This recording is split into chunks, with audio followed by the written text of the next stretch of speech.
In this episode, we'll take a look at awesome art projects all centered around cardboard. From realistic and abstract portraits to 3D Zentangle sculptures, explosion books, string art, and even faux taxidermy.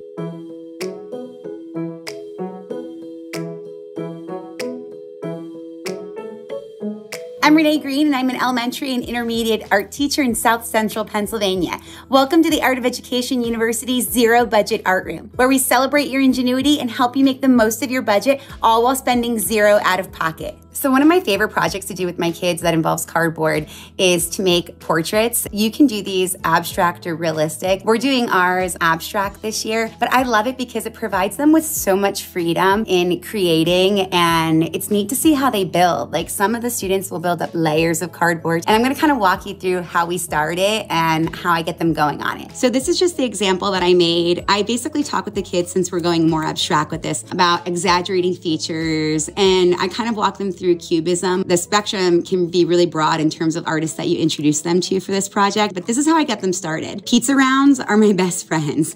So basically, these are what the pizza comes on, and our custodians save the cardboard rounds because they're so awesome. If you want to buy these, they're so expensive. Like, I just cannot afford that in my budget, and I love that they save them. I cut them so there's a third hanging off, and I have each kid grab one of these and one of these, and I have them in 2 different bins. The majority of it is just in these big hampers I got about 7 years ago. I'll typically have one box filled with just broken down boxes that I haven't cut yet, and then I'll have a basket filled with cut little scraps, long strips, and some bigger pieces, so that way students have options for what they need. And then they go back to their tables and they work to create an interesting shape. They doctor it and change it however they want to get just the base going. And then from there, they go to building facial features, where they're gonna be working with smaller pieces of cardboard. So typically, I'll put liquid glue at all of the tables. I'll even throw in some glue sticks for kids that feel more comfortable with that. Sometimes they need hot glue just for pieces that are a little more difficult to stick. I set up this whole counter over here with different hot glue stations. They could just come up and utilize a hot glue. I basically just buy a really big box of these at the beginning of the year. These are really the only cost that I have in this project, which is awesome. So this is my 3 classes worth. They honestly fit pretty well on my drying rack, but you can see they're already in really neat places. I'm very excited. This student put a handle on the back, which I thought was so cool. Just really neat stuff. And this one has a bun on the top of her head, and I just am obsessed with it. I think it's so cool. And we also talk about the shape of hair and how we can add more texture by adding the smaller pieces on top. Love that texture. They're so cool. I'm so excited. They look so fun. And in the beginning of the class, I'll have students take them off and pass them to their classmates, and the minute that they get it, then they start working.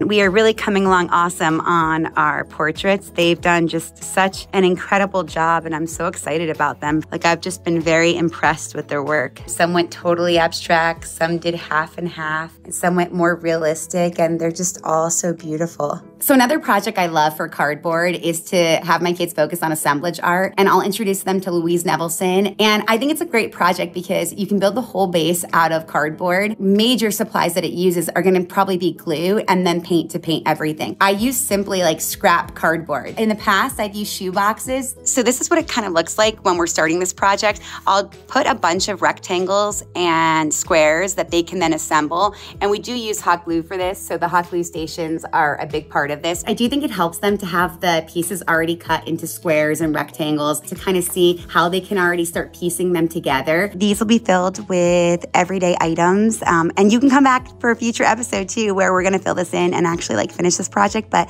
I think these are really neat. So this is what I do when I have them just doing their own piece, but then if we're gonna do it collaboratively, they'll just build one box instead. To piggyback off of the building boxes for the assemblage sculpture, we adapted Tammy Broussard's Just Aren't Around on Instagram, her boombox project. And so we made the project, and then we made it 3D by actually building a box. So I just got a bunch of cardboard from our recycled cardboard area, which, we hit up constantly. And so I had my 6th graders, when they finished, they were like, what can I help you with? I was like, you're gonna help me assemble boxes. And they were amazing. So they put together all of the boxes for my 5th graders. I had probably like 12 kids piled on my floor in different spots building boxes. We bubble wrapped, printed for our speakers. I got my hands on cassettes. And so we actually like rolled ink on them, and it just made a really epic project for our 5th graders. For more lesson ideas using cardboard, check out Cardboard Animals,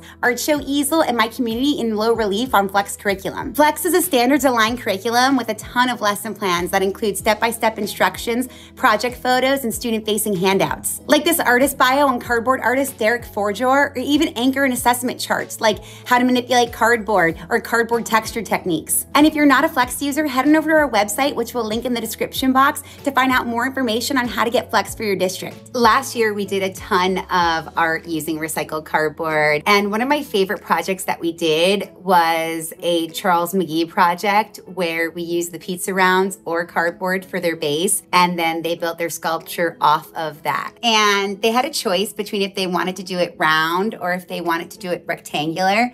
If they chose round, they just used a pizza round. If they wanted to do it rectangular, they used a box. Both were painted black, and then students worked to create all of their designs on white 12 by 18 paper. And truly, we were on a full out like recycled art kick last year. So these pizza rounds are cardboard looking on one side, and then this side was actually white. We used oil pastels and then black paint and scraped away at the paint to get our background. And then students worked with plotting points, and then we used a template to poke all of the holes around the outside. And we can't forget about taxidermy projects when talking about cardboard, because you can create amazing animal sculptures with cardboard. And you can do this where they create the animal head and put it on a mounted background, or maybe they make a mask that they hold in front of their face, or even ones that go on top of their entire head. You can create the entire armature using newspaper and cardboard.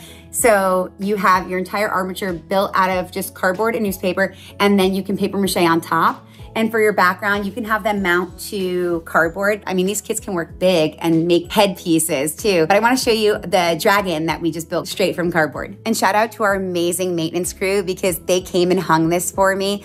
So we did the building, but I mean, my gosh, the hanging took so long. And so like, I don't know what I would do without those amazing workers. When they came to hang it and they lifted it, they were like, wow, this is surprisingly light. Like it looks so much heavier than it actually is. And I was like, yeah, because we made it all out of cardboard. So if you're ever hanging anything from the ceiling, you're not going to take out any ceiling tiles. I did this project with my 5th graders last year using plaster gauze.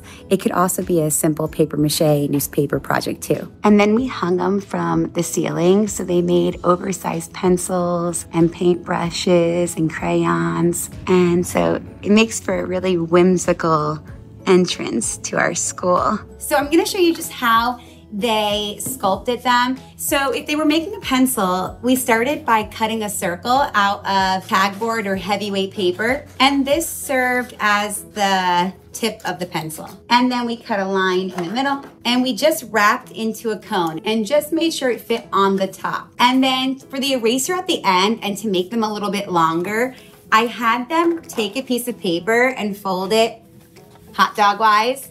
And then they wrapped this around the end of their tube. And as far as that end goes, I just had them put tape on the end of it, because we were using plaster, and even with paper mache, they could just drape on top of that if they just cover it in tape. So then in the end, their pencils look like this, and then their paintbrushes looked like this. And they decided what else they wanted to add, if they wanted to add like a pointed end or a grip. And then we actually wrapped this with tooling foil at the end, and it looked amazing. It added such a great detail. So continuing with our cardboard projects, I love bookbinding. I think there's a lot of neat ways to bind books, and you can even include like making your own paper, which we're gonna go over in a future episode, so just be on the lookout for that. I think it's just a great project that always excites students. And so we did explosion books last year. When we did these explosion books, they loved them just as much as I did, and it was just such a cool project. And you can't ever just not be amazed at